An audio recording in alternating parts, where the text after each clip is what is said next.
సరే దొంగతనం కూడా చేయలేదు, మరి ఆయనే విగ్రహారాధన కూడా వద్దన్నాడుగా. సరే మనం బొమ్మల పూజలు మానేశాం, కానీ బొమ్మల పూజలు మానేసిన వాళ్ళందరూ విగ్రహారాధన మానినట్టు కాదు. ఇంకా దేవుని దృష్టికి విగ్రహారాధకులైన క్రైస్తవులు ఉన్నారు. కొలస్సీ పత్రిక 3వ అధ్యాయం 5వ వచనం చివరి భాగం. కొలస్సీ 3:5వ వచనం చివరి భాగం.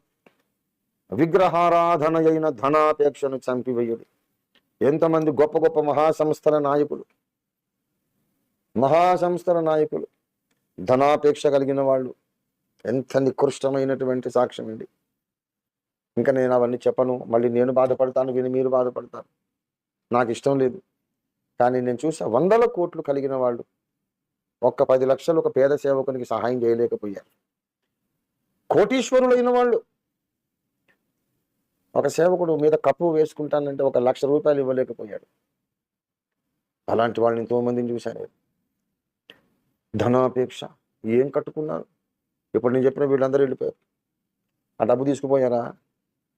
ఏం వెలగబెడుతున్నావు? ఆ డబ్బుతో ఏం ఉద్ధరిస్తున్నావు? ఒక పేద సేవకునికి చర్చి కప్పు వేయిస్తే ఎంత ఆశీర్వాదం వచ్చేది నీకు. దేవుని బిడ్డలారా, వీళ్ళు విగ్రహారాధకులు కాదు.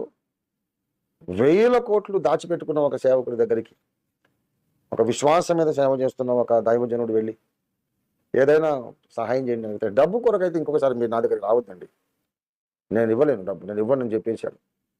కానీ మతోన్మాదులు ఆయన మీద కేసు పెట్టకుండా, ఆయన మీద ఉన్న ల్యాండ్ గ్రాబింగ్ కేసును వాళ్ళు పర్సూ చేయకుండా ప్రతి నెల 1 కోటి రూపాయలు వాళ్ళకి ఇస్తారు జలసాను. మతోన్మాదులకు 1 కోటి రూపాయలు ఎవ్రీ మంత్ ఇవ్వగలవు. కానీ ఒక పేద సేవకుడు ఒక సభ పెట్టుకున్నాడు, 10,000 ఇవ్వలేకపోయావు. ధనాపేక్ష. విగ్రహారాధకుడు కాదా వీళ్ళు? రేపు న్యాయపీఠం ముందు వీళ్ళందరూ ఘోరమైన పరిస్థితి ఎదుర్కోవలసి ఉంటుంది. అలాంటి వాళ్ళు నా బిడ్డల్లో ఉండవద్దు అని నేను ఈ ఉపదేశం చేస్తున్నాను. ప్రియుల, నేను ఒక పెద్ద సభ పెట్టుకున్నానండి,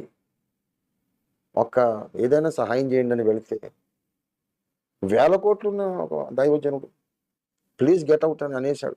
వద్దండి, ఇంకోసారి రావద్దు డబ్బుల కొరకు. గొప్పలు చెప్పుకోవడం ఇష్టం లేదు. ఓఫీర్ మినిస్ట్రీస్ వాళ్ళే కాస్త కూర్చో చేశాడు, సహాయం చేశాడు. మనకు అదొక పిచ్చి. దేవుడు బహుమానం ఇవ్వాలని కూడా మన ఉద్దేశంలో. మన సాటి సహోదరుడు శక్తికి మించిన భారం ఎత్తుకున్నాడు, బాధపడుతున్నాడు. అది చూసి ఊరుకోలేము మనం.